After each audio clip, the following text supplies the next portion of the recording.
And here we are again, another Wednesday, another Interconnect, another barrel full of who knows what. Barrel full of fun. Fun and possibilities. And mirth. And mirth. Mirth? I thought, wasn't that something they brought to Breivik? No, that's mirth, wasn't it? I think I drank some of that, a bottle of mirth. Yeah. Oh, that was myths. Yeah. Myths. I thought you were past that. Not yet. Right, okay, let's see who's out there in the windows. I can see... Yes, a couple of familiar faces there. Very familiar. Miscreants, all. Oh, so they'll come in, and that one there. There he is. Look at that. Pete and a very shadowy Diane there. Yeah. And Silhouetted. you're muted, so we can't hear you. It's the sun. It's lovely to have a nice sunny afternoon. So may as well make the most out of being a bit shady. That way, at least you get to see the background. So it's not too bad. It's looking lovely today. And our veg and stuff have gone crazy. So I have. I am super impressed. Biggest potatoes I think I've ever grown. So we'll see. All ye and look at his potatoes. Yeah, Pete's massive spuds. Yeah. Pete's massive spuds. Why not? It's been a good week. We went to 3 festas at the weekend, and we had very hungover. Had some quite reasonably famous YouTubers over. And we had the world's best cheese, which was awesome because obviously we're right next to Soliera, where we have the world's best cheese. After going to the cheese festa with some pork, do you know what? I was really expecting it to be quite strong, but it's not. What I love most is they had an interview with the guy who makes it, right? So, and this was just so typically Portuguese. When they said, "Oh yeah, you've created the world's best cheese," how do you feel? He kind of said, "Oh, that way I have to make more cheese. It's a bit of a bummer." Really. He was so down sort of. What does it actually taste like? This world's best cheese? Oh, it's lovely. Oh, it's really creamy, but not. It's like So the milk that they get to make it actually comes from around us, so from the farms around us, right? So they use sheep and goat. And it's not kind of strong. It's just really creamy. It's nice. Your typical cheese where you cut the top off and dip, right? It's one of those, but it's just oozingly melty at room temperature. It's just amazing, and it's just so creamy. Honestly, I prefer cheddar to anything, but I can see why it won. It's really good. So yeah, I would definitely recommend it. And we're even happier because we've got the mayor's daughter's grandmother's port, which is the best port I've ever had, and it's lovely. Just so sweet though. It's sweet and pokey, which is awesome. So unfortunately, we've got 6 bottles, so I reckon that will last us till about Monday or Tuesday.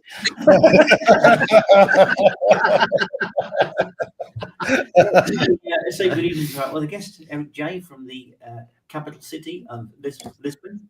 Good evening, Eric. Evening, all. How are you, sir? I'm doing well. Hope everybody else is. Pete, you feeling well? Feeling better? Yeah, definitely. Yeah. I think I can qualify to be a Scotsman now because I've got one hell of a bruise. But is that a tattoo? So yeah, I think I qualify. I used to teach Danny Boyle's daughter, Eric, right? And I've always thought of Scotland as like the land of midge and meths, right? Midges and meth, yeah. So it's but I feel a little bit Scottish. I reckon I could go for Scottish nationality now. I've got track marks. But anyway, it's been all right. It's not been bad actually, to be honest. The hospital were excellent, and Di's getting her full sort of like tests doing the same thing. So we can look like a pair of junkies by the end of it. It'd be really fab. Yeah. So they might have a I actually just had blood drawn today to do mine, and actually she did a pretty good job. So she did a much better job than mine. This was a tube to pump fluorescent liquid in me when they were doing the test. So I'll give her the big needle thing of being a bit mucky with it. But they were really good. Honestly, they were ace. But I've already said that. So but yeah, the festas were good this weekend as well. It was a lot of fun. We had such a hangover Saturday morning. Oh my god. They were serving Burrell, right? So in Burrell shots. Burrell, but the shot was half a beer glass. You know your standard Portuguese beer, like plastic cup, right? That was a shot, and it was €1.10, which was a bit of a bargain. So we thought, we got to about 4 bottles, I think, before we noticed how comfortable we were before driving back. But there was a fantastic. The group were amazing, but this guy, oh my god! Oh god, he's the gayest guy I've ever seen. We've got that clip to show. I will show that. That was so funny. Yeah, he had an academy of like like from 5 to about 9-year-olds in front of him, copying every move. It was awesome, honestly. I know, I loved it. And we went to very different festas. So our Cage is massive, it's really big, and the fact that you have these massive free festas where you can expect, well, tens of thousands of people on a big scale gig is nuts. Because you're out here in England, right? I used to live next to some quite famous people. So Eric's probably heard of Mick Jagger and stuff like that. And we had The Who, we had like some big bands. None of them, I'm pretty sure none of them had their own soundstage and equipment. Every band in Portugal brings its own soundstage equipment, sets everything up. They sort it all out for each night. It's amazing, honestly. It really is nuts. Even Jamie, who does all the big gigs over in the UK, is still constantly impressed, I think, with how they do it. You get to see the same bands all the time, but it's awesome. It's really good. Anyway, I'm prattling on too much, so go ahead. I'm gonna because I don't like to leave people sitting out there in the backstage. I'm gonna bring one of the most lovable characters possibly in Portugal. Some of you know, some of you don't. Philip. Hey! Philip the Mountain. Hi, Phil. Hello, Phil. We're going to have a chat with Phil in a while about his journey here, what's happened to him while he's been here, and where he's going, hopefully, which will be very interesting. Questions of the ages. Questions of the ages. But first, I've got a bit of housekeeping. I'm going to show that clip, Pete, that you was on about. This is Louis Spence. This is Louis Spence. Louis Spence. Those turns he does are better than Louis Spence. Eric, you won't know Louis Spence, but you might know Wayne Sleep, and he's a bit like a modern day Wayne Sleep. She used to be Princess Diana's ballet teacher. Yeah, isn't he? this guy was hilarious. Yeah, he's brilliant. I love him. I'm going to make my co-pilot work tonight. He's got to learn. He's got to learn this. I've got to learn. So what you got to do to bring it on is add the stage there. While these guys are figuring all that out, I'll tell everybody that people on. Okay, we're going full screen.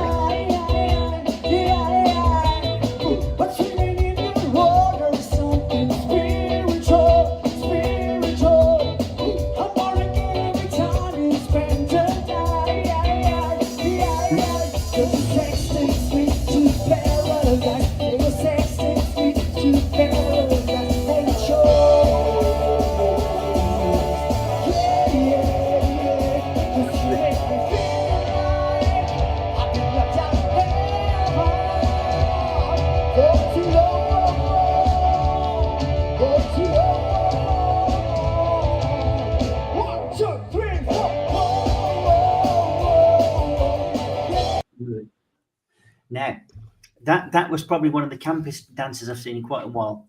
Maybe we'll see some even better ones along the way. Bless him, he was enjoying there, wasn't he? Oh, he's awesome. That was really good. He is awesome. And when we were doing, it's infectious. When someone's that enthusiastic about something, it kind of spreads. So I think it's just lovely to have. So, by then we were quite drunk. So about 3 bottles per hour down, I reckon, between 4 of us. So one of my mates. So he was hysterical at that point then. Well, we were with this couple who are lovely, right? She's Italian and she cooks amazing food, right? And he's kind of he's he's not South African. He's from somewhere much worse. He's from former Zimbabwe, so he's much worse because it kind of. No offense to anybody from South Africa, by no. Yeah. In terms of the history. How are we grading worse and much worse then? Well, much worse in terms of his entire family lost all their possessions when the government changed, and their pension went from being worth. I think his dad's pension was worth about 80 grand a year, and it went down to being worth less than 2 cents. So you're that in for a cultural kind of change is for me, like, even though there are big power cuts and there's all sorts of problems in South Africa, I think for it to happen to you is a big change. And she got so pissed, she was on the sofa all day, didn't cook him anything. A whole day to recover. And, while he was out tractor all day. So I love it. I think we did. Where was that festival thing you that was in a place called Escalos de Cima, which is only it's just down the road. It's bizarre. So Archange is really famous, obviously world's best cheese, and it's a cheese festival, and it's kind of like where one of the first president of Portugal lived. So he pumped a whole load of money into it. So it's kind of like quite a nice, and they've also just built a Lidl and a Continent there as well, which is handy, right? Big. But it's kind of quite a nice sized town. But they had theirs on the same day. Well, there was place three that's just up all the road. on 3 nights, all the same. Yeah, all So the we same. had to go to one each night. Yeah. Well, no, we went to 2 one night and 1 the other. You- But yeah, you have to do they're it. good. You have to do it. They're definitely worth doing, but it's Yeah. just stamina as well is the thing, because they go on. There's some of them don't really kick off until about 2 or 3 in the morning. No, it's a long process, isn't it? You got to. It's a bit different to us. I mean, we're sort of done by about 11:30 and ready to go for. Go for a curry, go for to a the curry, club, have a fight, or in the car park, 2 o'clock, and we just That video was taken about midnight, right? And I'm quite amazed I was able to hold the camera as well as I was. I was quite shocked that it wasn't a bit more wobbly cam.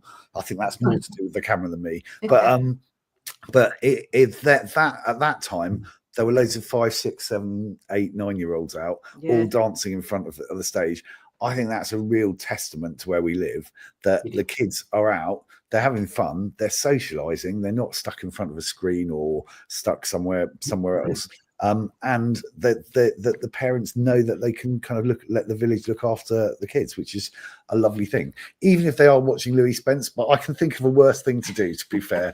So I think then copying that is I can think of much worse things to do. So, and we've got the tractor back. yeah, thankfully. Oh, yes, it's repaired. We've got some work to do. It's repaired. Yeah, Yeah. it's really good. Yeah, and Excellent. no, awesome. Now then, talking about wobbly cams, I went to our local river beach, which is probably about 5 minutes away from me, and I think it's called, if I pronounce it properly, Trovoscanho. I did a little bit of video off my phone, so it's a bit wobbly. But for those of you who haven't seen river beaches, this is one. So I'll just very quickly. It's only a few seconds worth, so try and put that on there for you to see.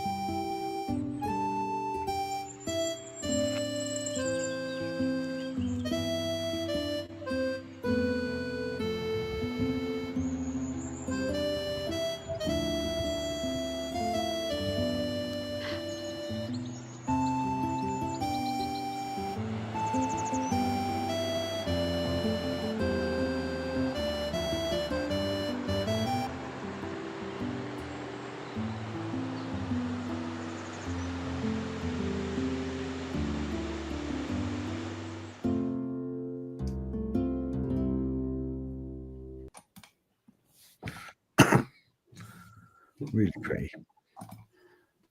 Oh, because I'm gone. That looks Now- lovely.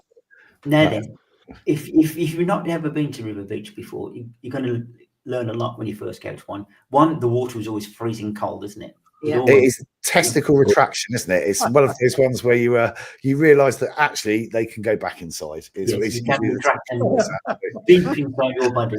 But that is a lovely place. I mean, obviously it's quiet and not really open at the moment. But in the summer, it does get really quite busy. And they've got a lovely restaurant there with reasonably priced food. And, you know, the kids enjoy it. And there's boats and stuff.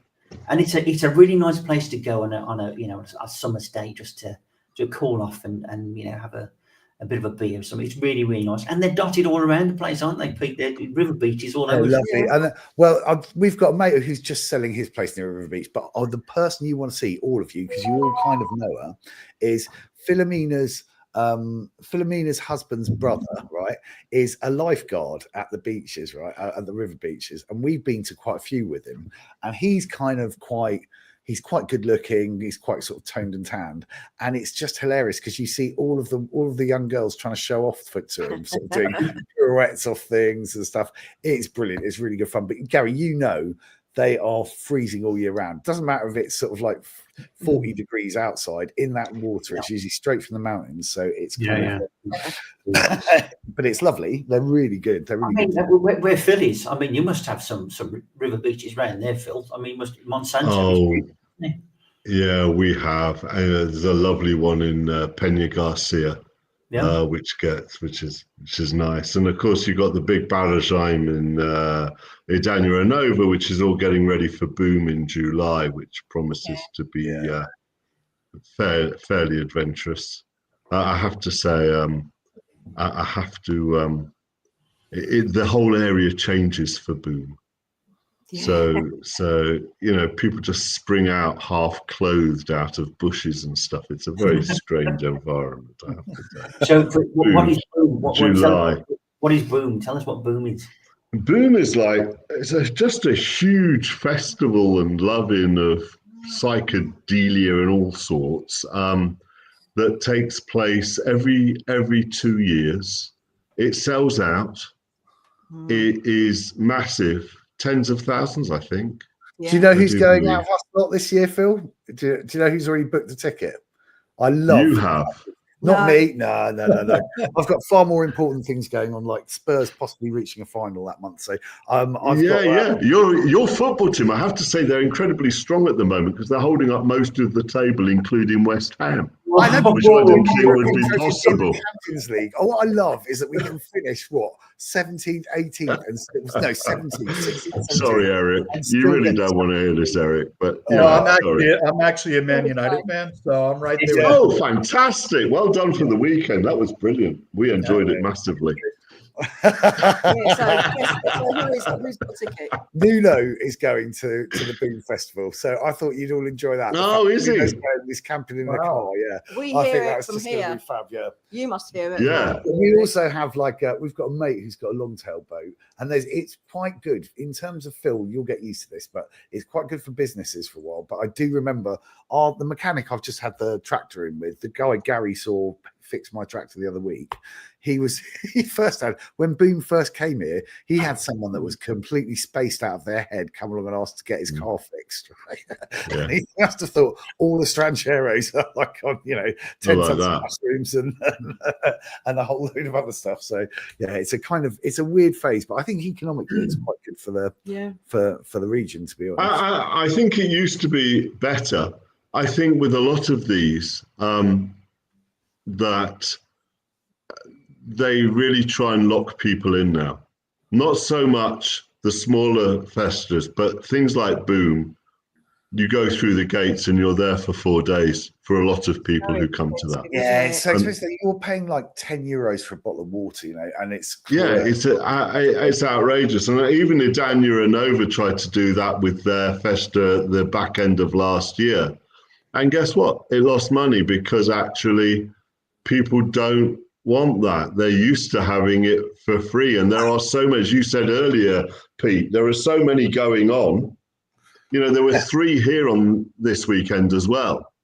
There was Proenza Revelia had a soup going on. And I thought, well, I'll go the other way around to get past Proenza Revelia. So I thought I'd go through Senora de Grassa, and they've got something going on. You couldn't get through their village, which meant actually the only way to get anywhere near Castelo Branco is to go into Spain first. So I kind of didn't. Great, though. That gives you a chance to have tapas. We're doing that tomorrow. I still think it's just lovely. Do you know what I mean? I still love a bit of nice tapas. Is always lovely to do. So market day tomorrow, so we'll go over, have a look around the market, get some tapas. Now then, coming down to you, Eric. Have you ever done River Beach yet? Have you tried the River Beach experience? I think I went to one with you and Pat down by. Yeah, you took us to one. I haven't really been on one, we'll say, and definitely haven't been in the water. So I probably won't. So you've got to, Eric. Honestly, you've got to go in the water, and you have to eat snails by the side of the river as well. No, I'm not eating snails even in a restaurant. You don't.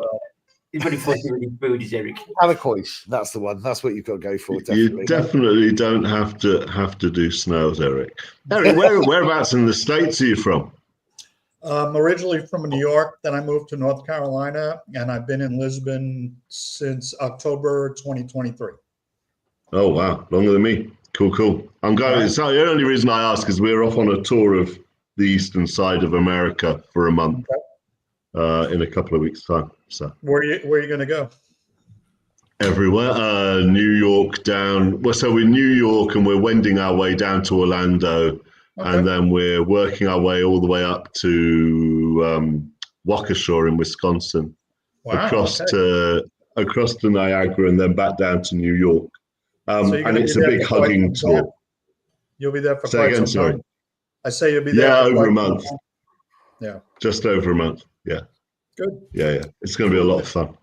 Right, just going to do a few comments here, just to get them out of the way. Squire of the Shires. Good evening, all. Good evening to you. Good evening. We've got Good evening.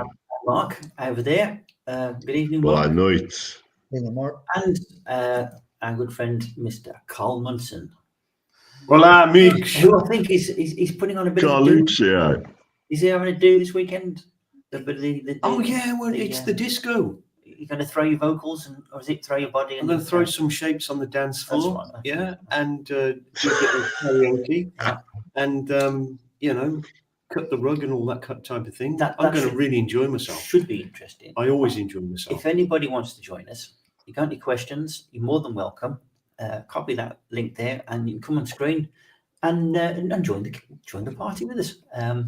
Otherwise, just put some comments in the chat, and we'll answer them.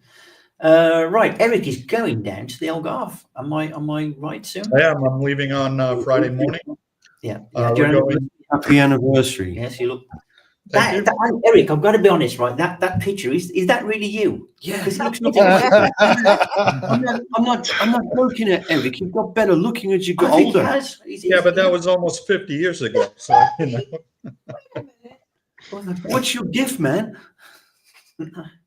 it's just clean living, sir. That's all it Clean is. living. Clean living. Clean living New Yorker. It's all that lovely subway air. Yeah, my wife's going to show me the picture. I've seen the picture. Yeah, I've seen that one. I was there. Yeah. So yeah, we're heading down Just to. in case you don't remember it, Eric, here's Yeah, the no, I haven't lost my mind quite yet. So we're getting close. But anyway, we're heading down to Lagos on Friday to spend the weekend down there. We'll be heading back on Monday. So it seems that the weather will be favorable. It'll be our first time down to the Algarve. A lot of people poo-poo it. A lot of people like it. So my wife said, let's go down there for the weekend. So off we go. It's just a different experience, isn't it? It's more Mediterranean, really, isn't it? It's more, really. it's more related to Spain or some places in France. It's a bit more international in terms of it's a bit homogenous in a way. I would say. They got shows and all the beaches and all that, but they do have some quite exclusive areas. And also some more touristic areas as golf well. Courses down there. Very, very excellent golf. Lots and lots of golf courses. Di used to have a place in We the have a place in the Algarve. and I've got to admit, there's some brilliant seafood, Eric. Honestly, get some fresh caught seafood. There's a little place called Fusetta where they have an alarm that goes off when they catch the cat, and then they barbecue it by the seafront. That is awesome, man. I couldn't recommend that enough. And there's some really interesting places to see. I mean, the beaches are lovely. Some of the beaches. Where I was, there was about 6 little cove beaches all along, and then one massive one the other way. Garley's quite nice, isn't it? It was a nice place. Enjoy the seaside is what I'd say. And make sure you eat loads of fish and just don't get your bank balance for a week is what I'd say. And also, Eric, I want you to, when you go down there, lay down the law to them and say, look, you're not pulling your weight up here on this program now. Yeah, we need some representation. You go down there and give them hell for me, okay? Because it's not good enough. I want representation from that part of the country. See if you can track down Frank, Eric. That would be good. You can trace him down. You have to lay a trap for him. Some sort of leather sofa, I reckon, would work quite well. Plonk it on the beach somewhere, and I'm sure he'll naturally scuttle towards it. Yeah, and a line of bottles of wine like breadcrumbs, and he'll just that would be a great idea. Yeah, definitely. Every time. Now, last week, I'm just living up to a promise here. I was talking to my dear old bro here about what he does, who he is, and what his specialities are. And if you remember, I asked you if you got one of your videos. You did. And just for those who weren't watching last week, just to torture people. Just to torture people. Yeah, because I know you're all on the edge of your seats here. Right. I am. I'm going to play one of his videos so you can see his work. So if I just magically and hopefully cross my fingers, go over to this. Here, it might work. It might work. It and might then not. Again, it might not. So if I go full screen and then go there, cross your fingers, everybody.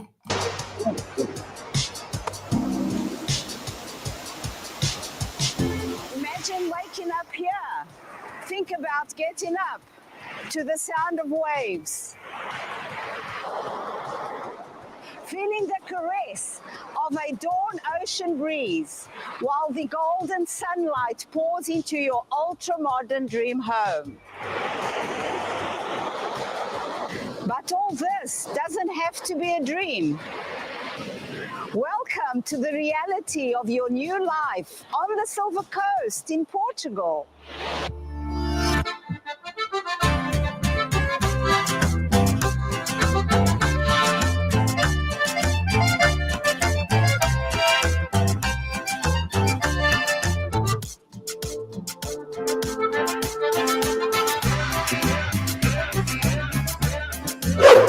Hi, I'm Adelia Santos from ID Portugal. I'm a sales agent, passionate about finding people their hidden paradise. Right here, where luxury meets tranquility. And today, we're unveiling something truly extraordinary. An architectural masterpiece designed just for you. This isn't just a villa, it's an invitation to a new way of life. Set in an exclusive collection of just 4 bespoke residences, this new built home offers unrivaled sophistication, including cutting-edge design wrapped up in the serenity of a private coastal retreat. Picture a grand living area with soaring double-height space and floor-to-ceiling glass, filling your home with natural light and breathtaking views. Spacious ensuite bedrooms and a state-of-the-art kitchen. And a seamless flow between indoor and outdoor living. Step effortlessly onto your private terrace. Afterwards, try a dip in the stunning saltwater pool. Alternatively, why not unwind in the exclusive sunken pool level lounge with a view straight onto the water? Every detail of this off-plan residence is superbly crafted for elegance and relaxation. And with energy-efficient technology, you'll enjoy economy and year-round comfort, while keeping your home eco-friendly and cost-effective. Beyond your villa, the Silver Coast offers everything you could ever want in a home. There are stunning beaches, world-class championship golf courses, charming authentic villages, and the freshest local cuisine. Whether you enjoy a morning stroll along Somerting du Port's unique shell-shaped bay, exploring old romantic towns like Óbidos, This woman was sitting next to me. or just enjoying the spectacle of the biggest surfing I think waves it's in her, the I'm not world sure. at Nazaré. Life here is nothing short of spectacular.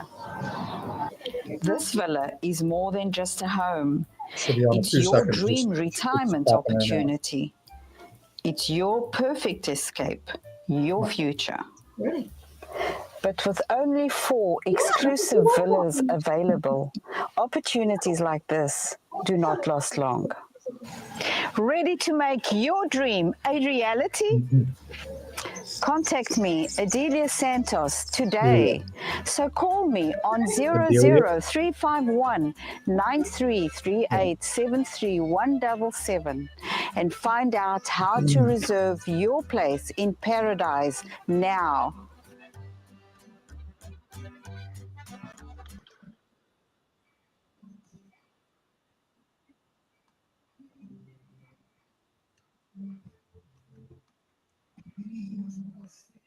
See what an interesting life I lead. Nice video. I've got to Thank give you you. that. I've got to give you that. Thank you. I've got to give you that much. So that's how to make a video, guys. That looked like a nice weekend spot. Yeah, it's San Martino, it's Salir, it's lovely. I mean, Eric, you've been there, I think, so you know it.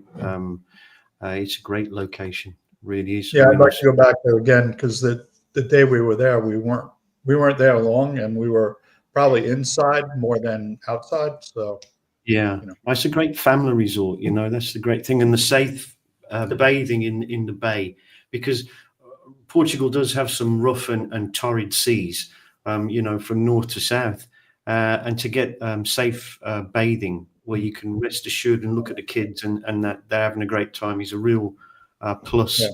And I think that's one of the. It's just a nature reserve as well, stuck on the end of a town, which is just brilliant. It's just so, but then also it can get busy, so it's really interesting. It's a great resort. It is a nice place. I spent many years there, and I never really got bored with it.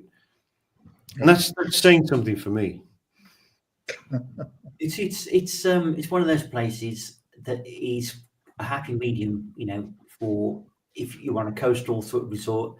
There's things to do, but not too much over the top, not too much in your face. I think it's getting busier than it used to be. It's getting busier, like a lot of places in Portugal. I think Portugal is slowly changing. It's slowly getting busier. It's slowly losing that kind of like going back 50 years quality to life. And they should come to central Portugal. Yeah, in central, back a little bit. Then you step back a couple of centuries, don't you?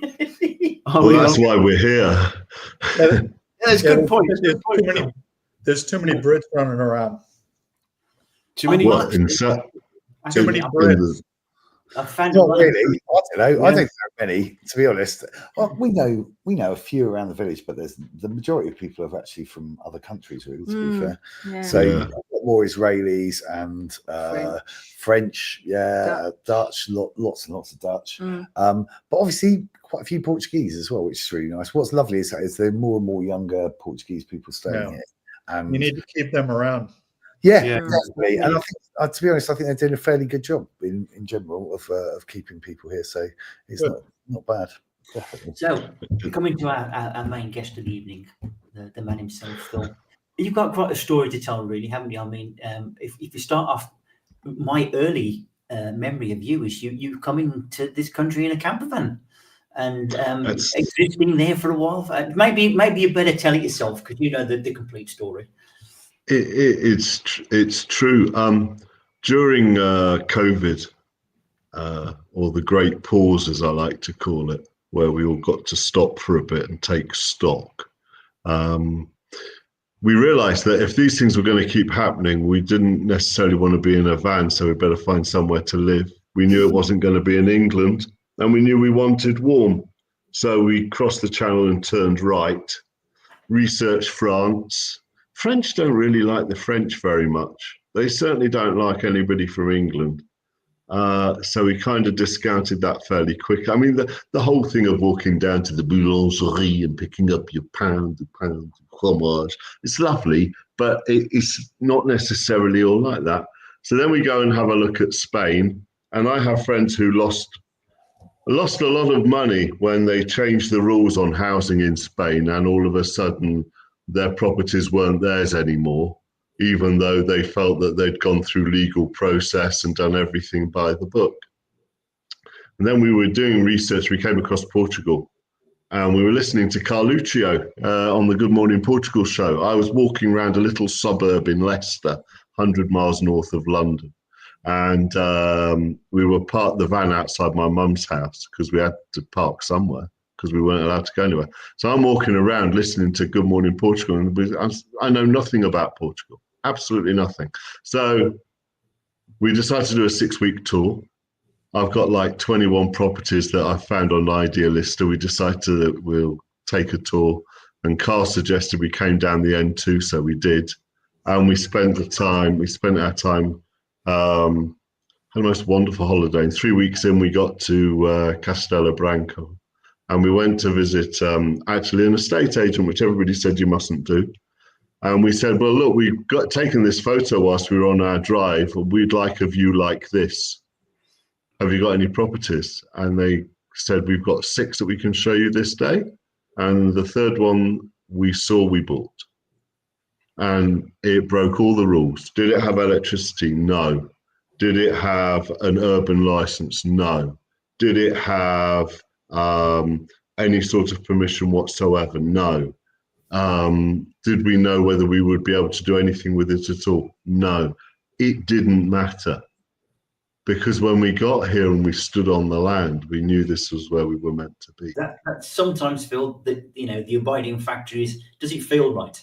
Does it move the heart? Yeah. And it can't be replaced, really, can it? Everything else is surmountable.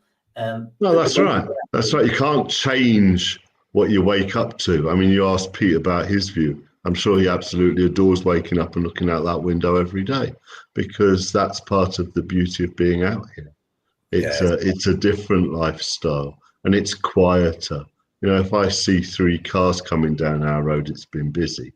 And I don't like busy too much. You know, I lived and worked in London for a long time. This feels lovely to me. I love visiting the city. I go to Lisbon often, go to watch Oslo-Bush play all the time because I love the rugby. Yes. And so we ended up here. And of course, guess what? We got electricity run to the land, and we got the article changed on our property to urban. It's pre-51, so then we could start doing stuff with it, and we built the home of our dreams. It can be done. Yeah, Phil's done a really good job. He's done, thankfully, because I know at the beginning I was really worried about you, Phil, with some of the things that happened early on. And well, there were. You see, the problem is you come over here and you don't know, do you? You don't know who to trust, or you know. And unfortunately, there are people out there who aren't necessarily that trustworthy. Luckily, Pete and Diane gave me a heads up, and I listened to them, which is, you know, kind of sensible some of the time. I wouldn't listen to Pete about football, but other things maybe.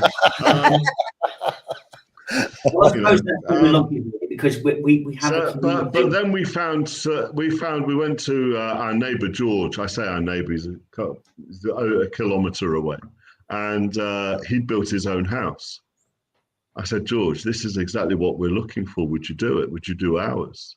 And he said, well, if I can get Andre, who's local, he has 21 first cousins in the area.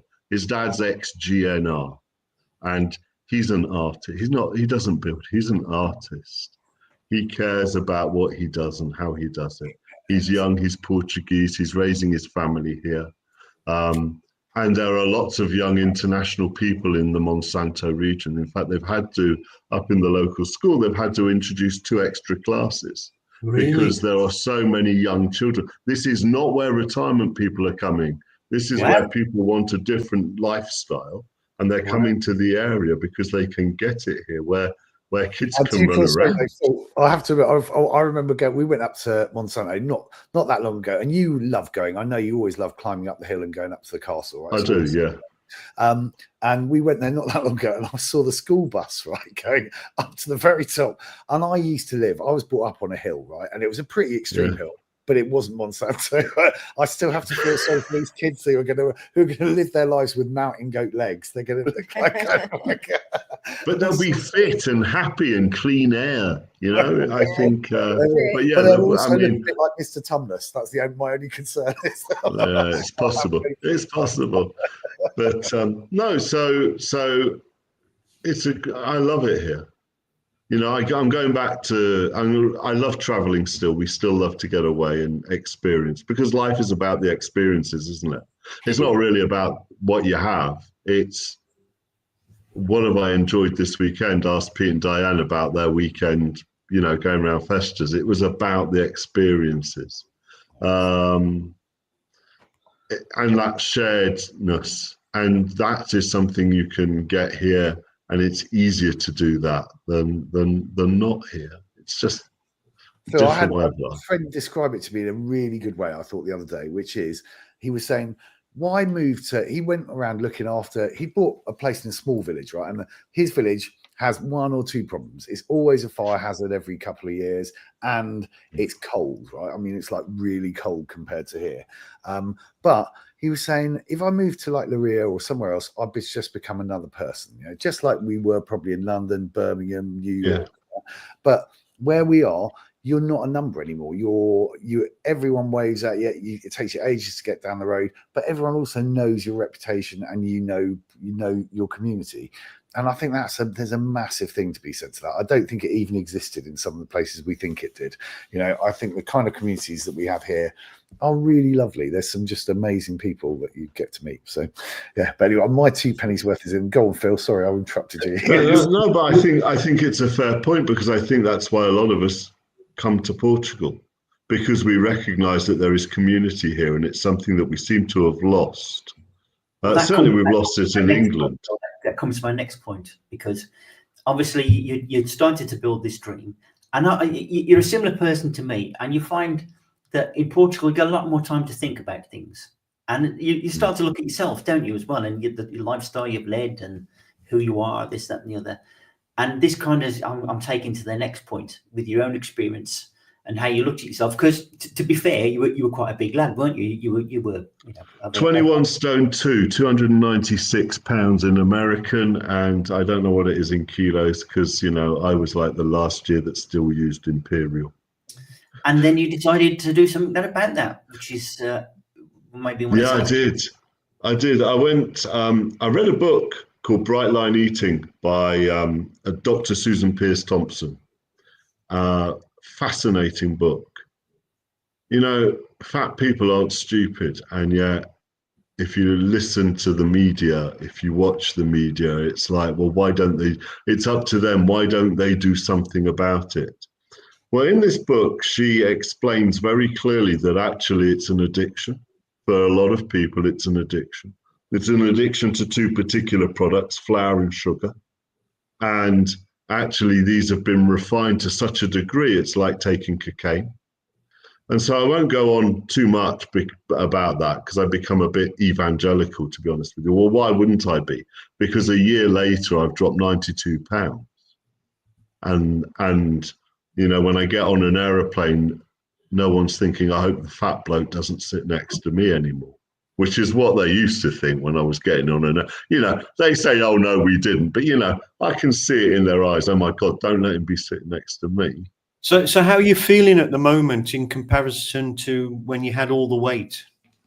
Well, I walk from our house, which is at the bottom of Monsanto, to the top of Monsanto, the full walk probably every couple of weeks. And I do half walks up to Relva once or twice a week. I can tend my land. Di's been up Monsanto with me about 6 times, right? I always make it to the top, right? She's only made it to the top once, but it is the last stretch of that is it's a pretty tough grade. Oh, do you go up? Now, the question I have for you then is, do you go up the cobbled path? Sometimes. Or do you go round the back that takes you through the kissing granite boulders? I think we go through the boulders usually. I think that's the easier route. Yeah. That probably is the easier route. But Di usually just stops off at the bloody pub there. It's got a great view, but she stops off there. So that's usually as far as she gets. I've done that with Margarita. You and Andy did the walk, and me and Margarita went to the bar. Yeah, well, you usually do that. That's usually where I find you. So there you go. Yeah, it's a lovely view at the top there, and I've no health and safety. It's brilliant. It's one of those Darwin Award ones. Oh, isn't that true of most of Portugal? You can go. I mean, I remember watching Solo 50 Plus. Yes. Oh God, yeah, Louise. Yeah. Yes, Louise, and she went round. It was Obidos, wasn't it? Is it Obidos? Yes, gripping onto the side. She went around the castle walls. I felt physically sick watching her do that. You wouldn't be allowed within a mile of that in the UK, because the health and safety protectorate wouldn't let you. Here they say, well, you go up, you fall off, you've done something stupid, it's your fault. Yeah, definitely. I was comparing injuries with a guy in the calf today, and he managed to slam his finger in between 2 bricks. And I think that's it. They're used to people being stupid and having silly injuries anyway. So it's kind of part of the course, is it not? So with your walking, how important has that been in your overall sort of weight loss schedule? Well, it's interesting. The weight loss is mostly to do with what goes on in your head, unsurprisingly. And I honestly think, you probably saw the story about Weight Watchers going into administration last week because people are trying the GLP-1. There's been such an uptake on things like Wegovy and these drugs that Zempic, suppress appetite. Zempic, right. So I think that's going to create a brand new sort of crisis 18 months down the road. Right. When people realise that they can't continue. If you're looking at the kind of key to your success, right? Yeah. In a couple of lines, what is it in essence? Okay. It is understanding my head and that my mind is parts. It's like a garlic bulb. It's not one entire thing. It's not, I am feeling this, I am feeling that. It is a part of me is feeling this. A part of me is experiencing that. And then being able to take that parts work and apply it to how I'm feeling around food so that I don't feel around like that when I'm around food anymore. And then building in some sensible lifestyle choices like going for a nice walk, doing some farming, but I don't eat anything with flour or sugar in it, which for some would seem quite severe. I get that. But for me, because I'm an addict, I mean, if you were with a crack addict, right, and they say, look, I've spent a year and I'm off it, right? You wouldn't say, well, just take just one last time. You've been so good. Why don't you treat yourself and just have it that one time? Right? I go out with people. Now, I am an addict. Flour and sugar for me, I react in exactly the same way. Yeah. Tell us what I go out and people say, well, why don't you have a cake, Phil? It's your birthday. And I have to try very hard not to swear at them. Because I don't really, they're trying this from a position of love. They're trying to say, you've done so well. But actually, I would go back to the beginning, and I'm not going back to that place because I'm not an addict now. I'm a recovering addict. What was addict. flour and sugar doing to your body? What did you discover that it was doing to your body? It numbs the brain and it triggers the synapses in the brain. So it numbs the feeling. So the parts work is all about the fact that you have wounds that probably some of them you won't even know about, that when you were a child. And these parts come into your life to protect you from them. So you might have a rebel part that says, come on, I can take you all on. Or you might have an inner critic that says, oh, you can't do this. You never do anything. You're rubbish at all of it. Or you might have an isolator part that says, oh no, I just need to be away from everybody right now. And all of those parts are triggered, and then what do they want? They want sugar and flour and products with that stuff in it. So are you talking about like it's a comfort thing? It's yeah, it is. It's like it's the same feeling as if you wanted a drug, if you couldn't give up on a drug. Mm-hmm. Because I've seen the research myself, and I know we're all laughing and having a bit of a giggle, and it's funny because you're looking at a bar of chocolate and you think, well, what's the harm, But really, it's very true, and we as a society have to grasp this fundamentally, that it's more addictive than cocaine, sugar. It is. And sugar is in so many things, especially anything that comes in a packet. Mainly has got sugar in it. Well, when the was built, you've got to think that they built it on drugs, on basically feeding people drugs. Yeah, so they worked out where they could grow sugar, opium, where they could grow all tobacco, all sorts of drugs that you could essentially trade, and people wouldn't have any choice over. The reason why parts of China were British was just because that they objected to us importing opium into them. Sugar's pretty much the same kind of thing, isn't it? Really, but you've got to remember your body breaks everything down to sugar anyway. But it's how healthy it is and what it does to break it down and breaking down a natural sugar, right, is very different to breaking down something that's refined. And it's the refining that makes it pure. And look at it's no different. You could chew a coca leaf and probably not get addicted to cocaine, right? Mm-hmm. You see many parts of many societies do that, don't they? Right? Yeah. In the Himalayas, they'll eat on a coca leaf, no problem. South America, Himalayas is opium, so you have a different one. Oh, okay. Different one for know what I mean, though. yeah, definitely. So Phil, did you have that moment? What was the kind of like the crux of it, where you thought to yourself, I've got to go another way here. I've got to follow another path because this just is not working. What was that turning point? Well, I'd reached, so it was last year, so I had my 60th birthday, and I got to a point where I realized that I had a choice to make now. I was going to continue doing what I did and curtail my life, which is okay. I mean, that's a choice, isn't it? That's a decision you can choose to make. Or I was going to find something that would work. I mean, I have tried everything. I had done the Weight Watchers. I'd done red days and green days and purple days. I'd done all Atkins. I lost a lot of weight on Atkins, but that's not sustainable because it's not balanced in any way. So I had tried probably 10 or so different diet methods before. Did you do those horrible shakes, Phil? Those I remember. Oh yeah, no, I did even worse ones. Do you remember they had a chemist, the dispensing chemist did these bars? Seriously, you might as well just ripped up a cardboard box and eat them. Because that's what it tasted like. How are you supposed to sustain that? I mean, you're setting yourself up for failure. If you don't address some of the inner stuff that goes on, you set yourself up for failure. And anyway, so I entered this in with complete fear. I was scared. I thought, what if I fail again? I failed so many times. What if I fail again? What am I going to do? So right? essentially, so what I'm understanding is that you're cutting out the flour, you're cutting out the sugar. So that means what? So when you cut out flour, obviously you're cutting out pies and pastries and cakes, and when you cut out the sugar, it's more than just we imagine, isn't it? Cutting out sugar, because sugar's in such a lot of stuff. Like there's a lot of sugar in rice. Yes. Not added sugar there naturally. No, that's true. But if you look at the ingredients, if sugar's in the first four, we don't touch it. That's the basic. Yeah. So and interestingly, for example, packaged chicken. Kimberly said, "Oh, I'll get you a packet of chicken." I said, "I don't think you will. Have a look at the ingredients."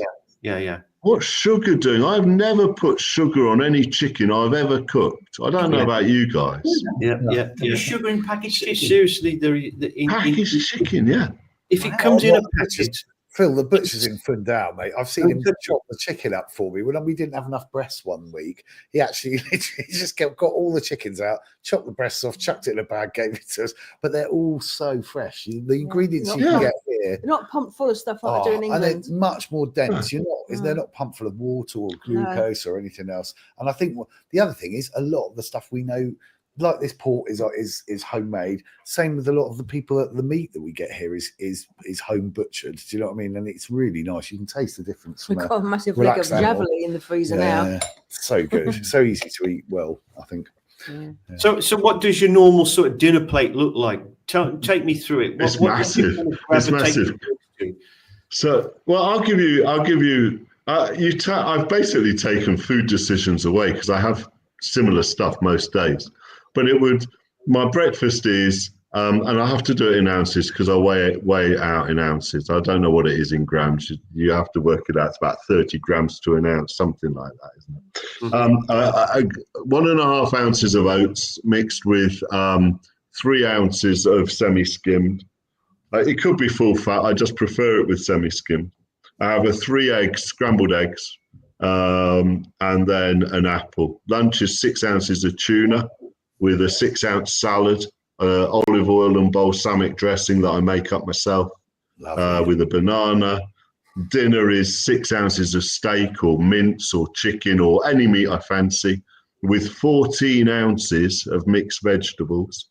I tend to just chuck it in a big pan with a passata sauce, add garlic and herbs and spices. And then I have an apple after that as well, drink lots of water. So I'm not exactly going short of food. I just don't eat. In terms of calories, overall calories, what do you think your intake is now in comparison to what it was? No idea, mate. That's the good. I have no idea. It just said, yeah, possibly, but it just says follow the plan, so I did. Yeah. And guess what? When I took the choices out, when you take the choices out, when you say, no, I can't have a little of this. I know I can't have a little chocolate. because I'm the bugger that will eat the whole bar. I can't have a caramel wafer. I can have a pack of caramel wafers. Or I can't have a slice of toast because I want 2 racks worth, which would be 8 slices. That's not normal behaviour. That is a very, very good point, because I find it when you're eating chocolate, like a nice bar of chocolate, you've got one square, right? And you're still munching the one piece and you're thinking about the next piece, aren't you? I'll tell you what, port and dark chocolate, you can't eat that much dark chocolate. If you go for really dark, like 80-90% cocoa, you can't eat much. You can't physically have that much, and it gives you a real buzz. It's a really good way of having it. It's a fantastic. Well, try. in my past life, I could have proven to you that a bar of lint 90% can still disappear in one sitting without any problem whatsoever. Right? That was my past life, and I'm not going to prove it to you now, Pete. Right? That was then. Eric, have you ever had any problems with your weight that you know, or have you always been fairly stable with weight wise? Me? Yeah.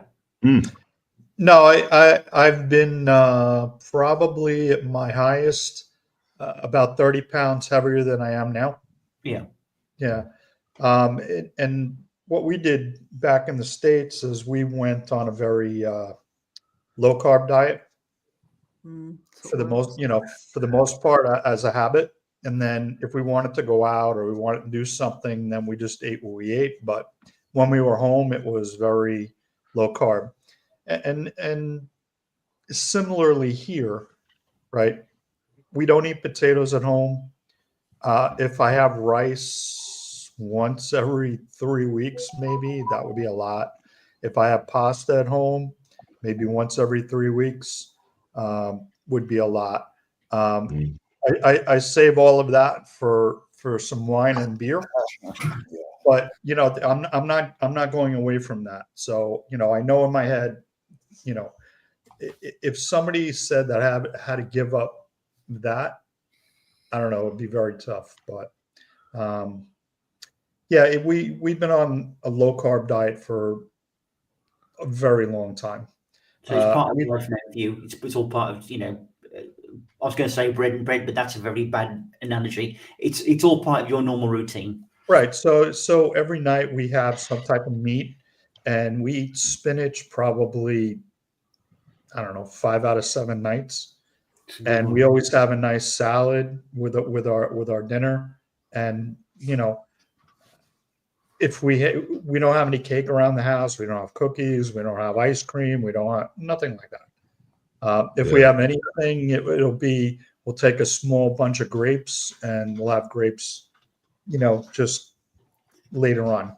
But that's kind of the way that don't you find that all of you with Portuguese cuisine, if you go from prato de dia, you go for any kind of main dish, you are overloaded with carbs. You've got the rice, chips, and it comes with potatoes and rice, not just rice. You get both. You get all three. So you get fried fish, you get potatoes, and fries with that. So there's a couple of. Sorry, we don't eat out often. Maybe we definitely eat out once a week, sometimes twice, but that's kind of the way we live. So, but you find the places, don't you, Eric? You can find there are restaurants near me, right? And we are pretty much in the sticks. There's 2 good restaurants near me that both know what I want to eat, and so we'll produce it because they're producing fresh food. Yeah. So for them to grill something is very simple. Right. Very simple. Fry something very simple. I just say no flour, no sugar. They get it, no problem. As long as they got enough warning. That's what I was going to ask you, Phil. It's probably been a lot easier for you to maintain that type of diet living in this country than it was living where you came from, right?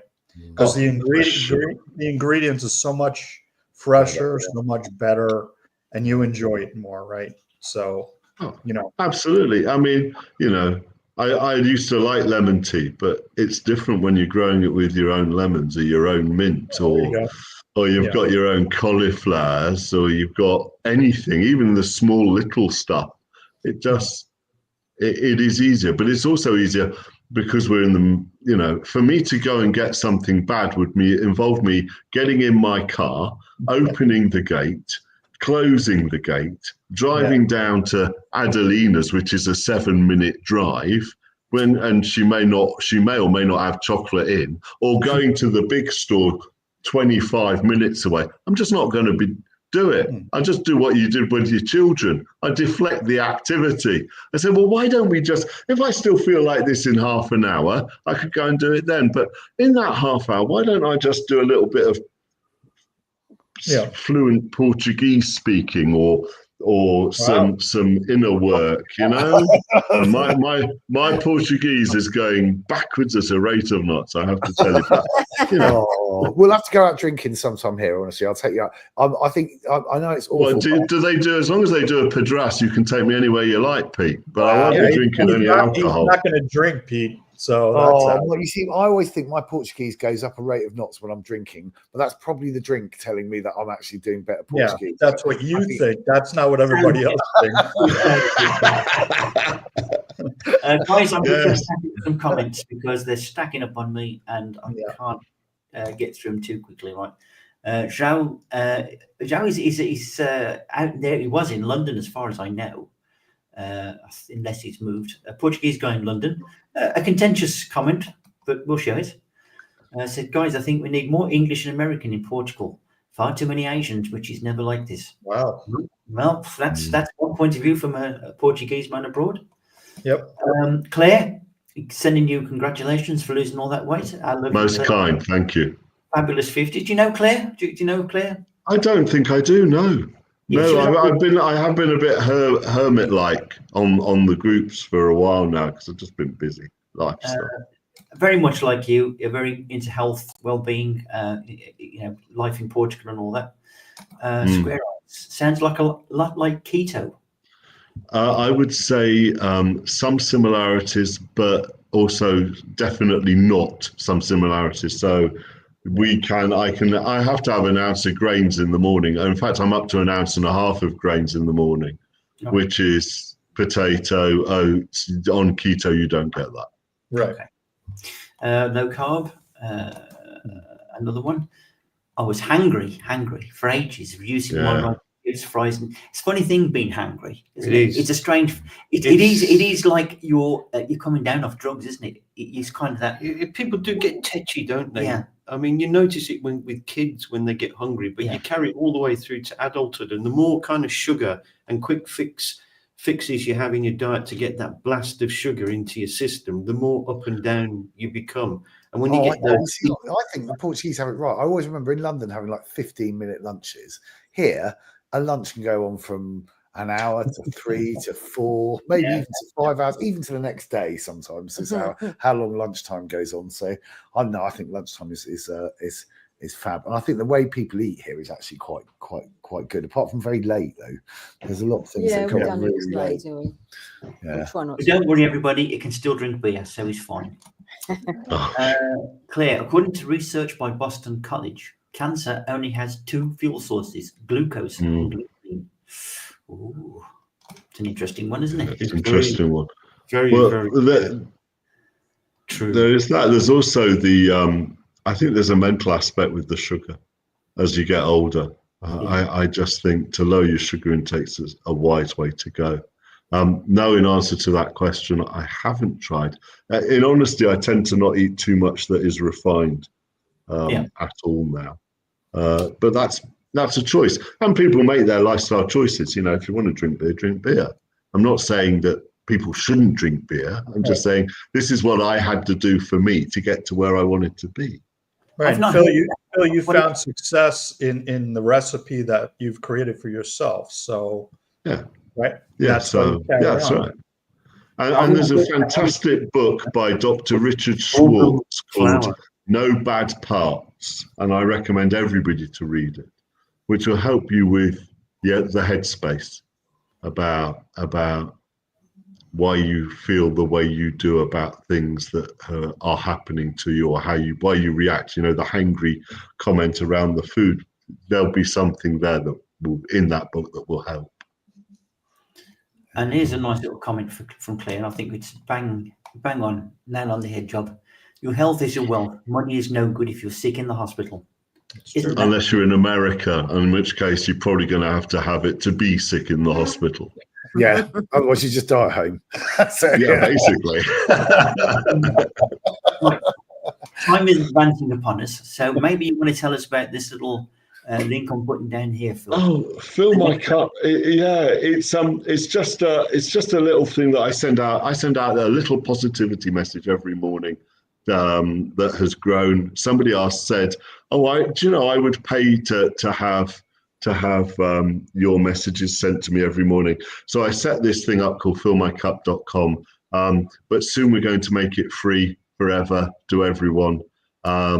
We've built it to quite a nice size now. And basically it's just literally 90 seconds to 2 minutes of 1 point. And maybe, well, if you go onto fillmycup.com, there's a couple of examples on the page. You can just click on them. If you register now, you will never be asked for any money or any payment details or anything. So if you're ever interested, if you want to start your day slightly differently, and it is slightly different. I know some of you will have heard, because I think Carl played a couple on the Gumper show, so which I'm grateful to him for. And it's just start, and for me, it's really good because it means I'm starting my day positively every single morning. And now we're in worldwide. People pick it up in Australia and South Korea and New Zealand, and a lot. In fact, the hugging tour is nearly all people who pick up this message every day. So we're only actually paying for 6 nights whilst we're away for a month, which is kind of lovely.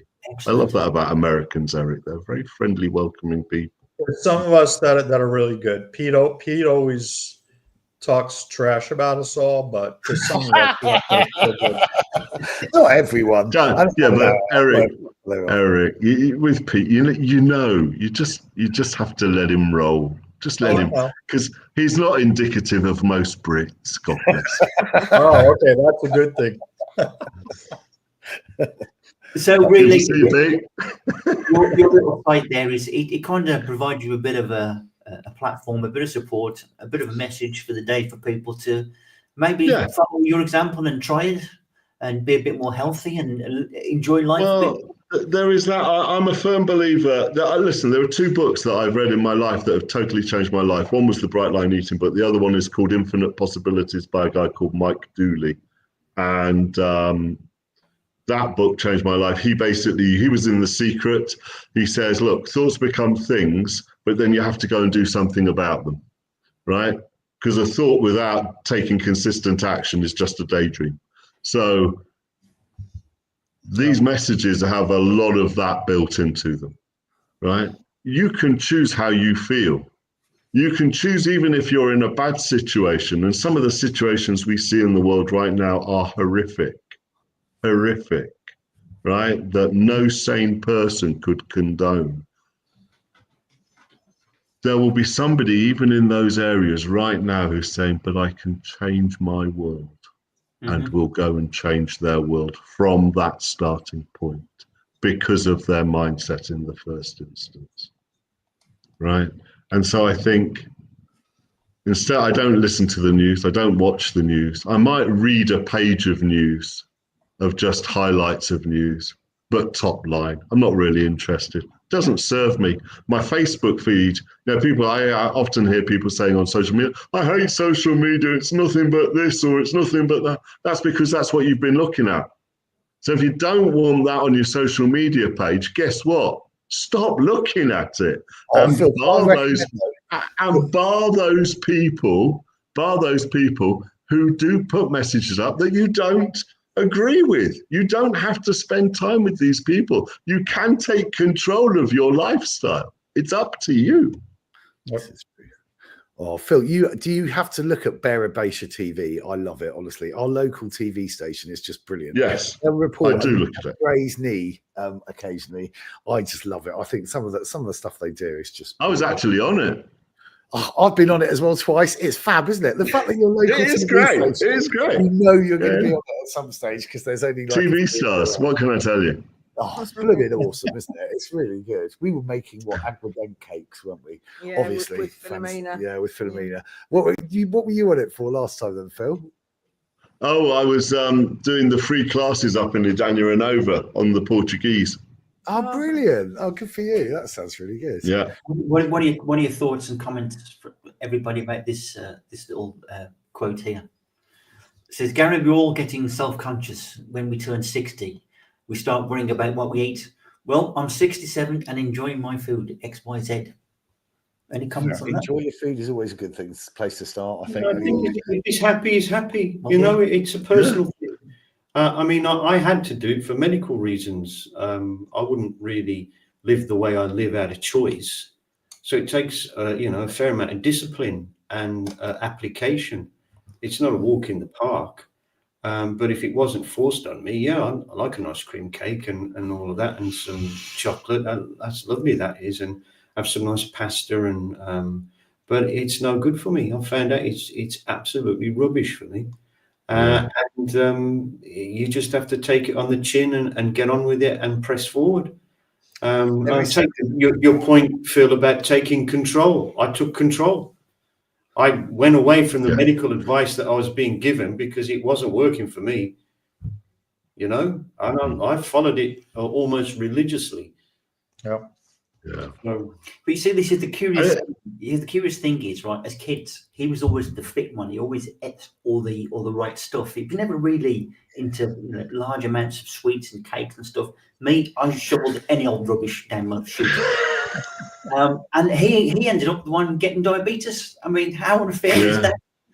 I mean, I should have had it ages ago. It's hereditary. Yeah, I really should. I'm walking a very thin line, but I suppose I've eaten your share along the way, really, if I think about it. But as kids, I don't know about you, but as a kid, I was brought up. My mum would say, "Look, if you don't eat everything on the plate, then you won't get your dessert." Yeah. So not only was I eating more than I needed, but then I was hammering it home with some nice sugary stuff at the end of the meal. They didn't know. They loved me. They weren't trying to kill me. I think the That's thing really is, weird in the 60s, we got all this packet stuff coming along and packet curries and biscuits and cookies. Yeah. And cake and it was almost seen from the warriors as this was the land of milk and honey with all these packaged foods, and we were given it by our parents, and we grew up with it and we developed a taste for it, and it's an addiction, like you say, you can't get rid of. Well, that's a very good point, because here in Portugal, because it was a very poor country, they couldn't afford meat very much, so they existed a lot on vegetables and what they could grow, right? Fish is still, they're the biggest consumers of fish anywhere in Europe, right? And they're kind of. I still think the diet here is quite good, but I love the fact that you always have. And this is awful, Phil. I must admit, you're probably going to hate me for this, but I love the fact that you usually have a starter, a main course, and a dessert with a meal. I think it kind of makes it far more social. But you don't have to have something really fatty for all of it, do you? But you can have soup, and soup doesn't have to have sugar in it. It just doesn't. And you can have soup, salad, and like a fruit salad for dessert or something like that. I have had no problem eating. Even if they're doing fruit salad, they've got an apple out the back, and I'm not afraid to ask. I don't care if it's on the menu or not. I say, "You got an apple?" They say, "Yeah." I say, "Lovely, I'll have one of them." The thing that gets me, right? So we've all got farms, right? Nearly all of us. So Phil, you've got enough land there, definitely. I've got a little kinter, yeah. Right, but what gets me, like, we've got a mate who's been here for about 9 years, right? And my friend went shopping for him for his missus, didn't he, when they were away, right? And we've got some brilliant orange trees, right? I've got some fantastic oranges. So's he, but he's got like probably about 20 times as many orange trees as I have. I think he's got about 60 or something, right? And he was still buying orange juice from the bloody shop. Honestly, it's just like it beggars belief sometimes. I mean, for me, like picking the first strawberries and peas and stuff that we've just had is just so lovely, right? I mean, I think I had my first really juicy, sweet, ripened strawberry out of one of my beds today, and it's incredible. And the fact that people are so conditioned, and as you were saying, I remember where I was, it was very Irish, and you didn't only just have your meal, you also had a slice of bread and a for some weird reason, a pint of milk, right, during your meal. Yeah. Well, why? It was bizarre. Because they didn't have it, and they thought they should for that generation. I think there are so many occasions I remember, and I know people who've grown up at sort of similar age, that everything went between a couple of slices of bread, even if you had a pie sometimes. Yes. We were the generation brought up on bread. We really I were. remember my mum, but she was eating jelly on bread, on a buttered bread sandwich with jelly in it. Yeah. But you know, and that was a regular thing. Yeah, she insisted on it. Do you remember the advertising campaign? 6 slices a day, the well-balanced way. Yeah. Yeah. Okay. No, don't do it. Too late. Claire's comment at the bottom here, manufactured food has been made addictive, is absolutely right. I mean, big food. Why? Because they do tastings, yes? They're going to produce and this is why it's in the chicken. They produce plates of chicken. One of the plates doesn't have much sugar in it. One of the plates has sugar in it, right? Which one do the people who try they prefer number 2. Oh, well, that's the recipe we're going to use. And what's in it? There's the sugar. There's the flour. There's the stuff. Even and it's in there. To eat, you're absolutely right. If you go out to eat, you think most of the time those things are covered in sugar and salt. They put in amounts of sugar and salt that you would never put in your own domestic cooking, and that's to highlight a different flavour. So quite often, even if you're going for haute cuisine, also it's cheap.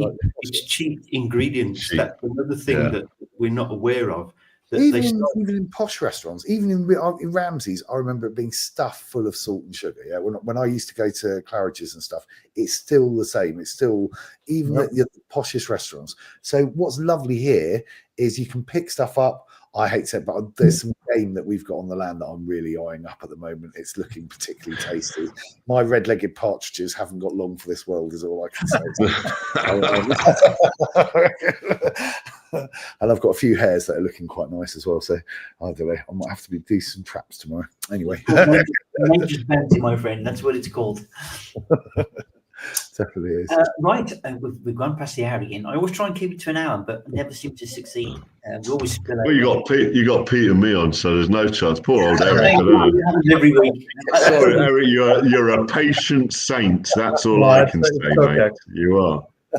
I enjoy the company that I'm in, and one night you'll be on the show again, and I'll be talking the leg off a stool, and so that's just the way it is.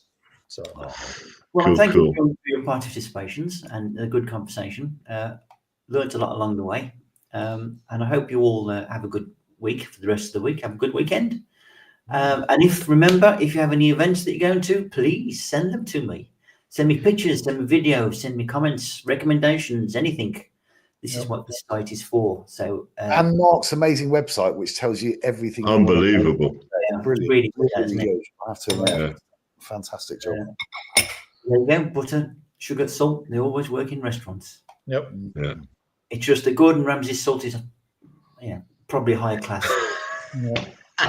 It's ludicrous, isn't it? I was looking at some Himalayan salt or something like that, and I've got a packet of Himalayan rock salt in the cupboard, right? And it says 4,000-year-old Himalayan rock salt, and it's got an out-of-date thing on it.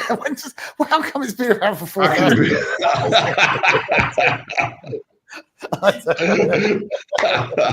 Quality.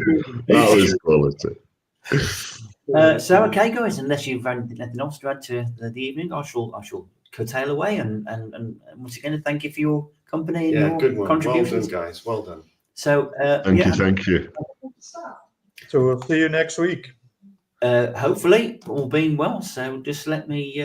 I'll tell you what. I don't think I've got it. I was going to go out on the 100-year-old tractor driver, but he's not here today. So we'll go out on the intro video. So thanks, guys, and see you soon.